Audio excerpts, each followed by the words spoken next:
Hello friends, ಸೋಮವಾರದ second ವೀಡಿಯೋಗೆ ಸ್ವಾಗತ ಸುಸ್ವಾಗತ ಅಂತ ಹೇಳ್ತಾ ವೀಡಿಯೋ ಸ್ಟಾರ್ಟ್ ಮಾಡ್ತಾಯಿದ್ವಿ. ನೋಡಿ, ಇದು ನಮ್ಮ ಸೋಮವಾರ ಆಗಿರೋದ್ರಿಂದ ನಮ್ಮ ಮನೆ ಪೂಜೆ ಇಟ್ಕೊಂಡಿದ್ವಿ. ಹಾಗೆ ಹಳ್ಳಿ ಕಟ್ಟಿಗೆ ಒಂದು ಸಿಂಪಲಾಗಿ ಲೈಟಿಂಗ್ಸ್ ಕೊಟ್ಟೆ ನಾನೇ. ಐಡಿಯಾ ಚೆನ್ನಾಗೈತೆ ಹೇಳಿ. ಹಾಗೆ ಮೇಲ್ಗಡೆ ಬಂದುಬಿಟ್ಟು ನಮ್ಮ ಎಲ್ಲ ದೇವತೆಗಳಿಗೂ ಪೂಜೆ ಮಾಡಿ ಒಳ್ಳೇದು ಮಾಡಪ್ಪ ಅಂತ ಕೇಳ್ಕೊಂಡ್ವಿ.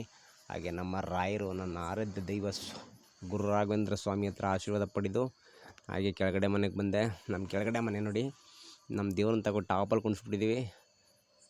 ನೋಡಿದ್ರೆ ಕಾಣಿಸುತ್ತೆ ಎಲ್ರಿಗೂ. ಹಾಗೆ ನೋಡಿ, ನಮ್ಮ ತಂಗಿ ಪಾಪ ಬೆಳಗ್ಗೆಯಿಂದ ಶ್ರಮ ಬಿದ್ದು ಊಟ ತಿಂಡಿ ಮಾಡ್ದೇ ಎಲ್ಲ ಕ್ಲೀನ್ ಮಾಡಿ ಭಕ್ತಿಯಿಂದ ಪೂಜೆ ಮಾಡ್ತಾಯಿದ್ದಾಳೆ. ಅವಳು ಒಳ್ಳೇದಾಗಲಿ ಅಂತ ನಾನು ಕೇಳ್ಕೊಳ್ತೀನಿ. ಒಳ್ಳೇದು ಮಾಡಪ್ಪ ಅಂತ ಕೇಳ್ಕೊಳ್ತೀನಿ. ಸಿಂಪಲಾಗಿ ಅಲಂಕಾರ ಮಾಡಿದ್ದಾಳೆ. ನೋಡಿ ಹೇಗಿದೆ ಅಂತ. ಜಾಸ್ತಿ ಹೈಲೈಟ್ ಏನು ಬೇಡ ಅಂದ್ಬಿಟ್ಟು ಸಿಂಪಲಾಗಿ ಮಾಡಿದ್ದಾಳೆ. ಹಾಗೆ ಅದನ್ನೆಲ್ಲ ಮುಗಿಸ್ಕೊಂಡು ನಾನು ಬಂದಿದ್ದೆ ವೀರಭದ್ರೇಶ್ವರ ಸ್ವಾಮಿ ಟೆಂಪಲ್. ನಿಮಗೆ ಗೊತ್ತಿರಬೇಕು, ಭಾಳ ಶ್ರದ್ಧೆಯಿಂದ ಬರಬೇಕು ಈ ದೇವಸ್ಥಾನಕ್ಕೆ, ಭಾಳ ಭಕ್ತಿಯಿಂದ ಇರಬೇಕು. ಈ ದೇವಸ್ಥಾನಕ್ಕೆ ಬಂದರೆ ಏನೋ ಒಂಥರ ಸಮಾಧಾನ, ಏನೋ ಒಂಥರ ಖುಷಿ, ಏನೋ ಒಂಥರ ಆನಂದ.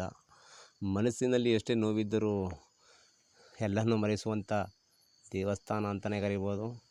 ಇಲ್ಲಿಗೆ ನಾನು ಬಂದಿದ್ದು ಸೋಮವಾರ ಆಗಿರೋದ್ರಿಂದ ಸ್ವಾಮಿಗೆ ಒಂದು ಡೈ ಹೊಡೋಣ ಅಂತ ಬಂದೆ. ನೋಡ್ರೆ ದೀಪಗಳ ಅಲಂಕಾರನೇ ಅಲಂಕಾರ. ನೋಡಿ, ಸೋಮವಾರ ಆಗಿರೋದ್ರಿಂದ ಔಷಧ ಪೂಜೆ ಎಲ್ಲ ಇಟ್ಕೊಂಡಿದ್ದಾರೆ. ಜನನೇ ಜನ. ನಾನು ಅದನ್ನೆಲ್ಲ ನೋಡ್ಕೊಂಡು ಕೈ ಮುಕ್ಕೊಂಡು ದೇವ್ರ ಹತ್ರ ಮನಸಾರೆ ಬಿಟ್ಕೊಂಡು ದೇವ್ರ ದರ್ಶನ ಮಾಡೋಣ ಅಂತ ಹೋದೆ. ಜನದ ರಶ್ ಸ್ವಲ್ಪ ದೇವ್ರನ್ನ ವೀಡಿಯೋ ಮಾಡೋಣ ಅಂತ ನೋಡಿದೆ. ಆಪೋಸಿಟ್ ಲೈಟ್ ಇರೋದ್ರಿಂದ ಸ್ವಾಮಿ ದರ್ಶನ ಕಾಣ್ತಾ ಇರಲಿಲ್ಲ. ಸ್ವಲ್ಪ ಝೂಮ್ ಮಾಡಿ ವೀಡಿಯೋನ ಮಾಡೋಣ ಅಂತ ಝೂಮ್ ಮಾಡಿದೆ. ಕೊನೆಗೂ ನಮ್ಮ ಅಪ್ಪನ ದರ್ಶನ ಆಯಿತು. ನೋಡಿ, ಇಲ್ಲಿ ಇವತ್ತಿನ ವೀಡಿಯೋ ಎಂಡ್ ಮಾಡ್ತಾಯಿದ್ದೀನಿ. ಎಲ್ರಿಗೂ ಶುಭರಾತ್ರಿ.